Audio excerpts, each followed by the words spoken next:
بلا عذر حالت نماز میں کھنکھارنا، اس کا کیا حکم نقل کیا ہے؟ چنانچہ اگر کسی عذر کے بغیر کھنکھارا یا کھانسا یا اس سے کسی حرف کی آواز منہ سے نکل گئی تو پھر فقہا لکھتے ہیں کہ اس صورت میں نماز فاسد ہو جائے گی۔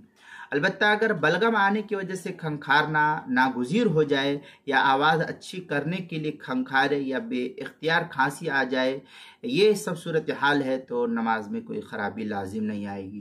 چنانچہ حاشیۃ التحتاوی میں ہے وَيُفْسِدُهَا التَّنَحْنَحْ بِلَا عُذْرٍ لَمَّا فِيهِ مِنَ الْحُرُوفِ وَإِنْ كَانَ لِعُذْرِ لِمَنْعِهِ الْبَلَغِ مِنَ الْقِرَاءَةِ۔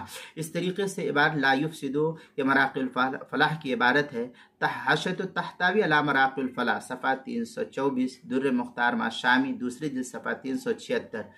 بدائع الصنائع میں ہے وقال بعضهم ان تنحنح لتحسین الصوت لا يفسد لان ذلك سعی فی اداء الرکن۔ اس طریقے کی عبارت جو ہے بدائع الصنائع کی پہلی جلد صفحہ 539، کتاب المسائل اس کی پہلی جلد صفحہ 388 پر اس کو نقل کیا گیا ہے۔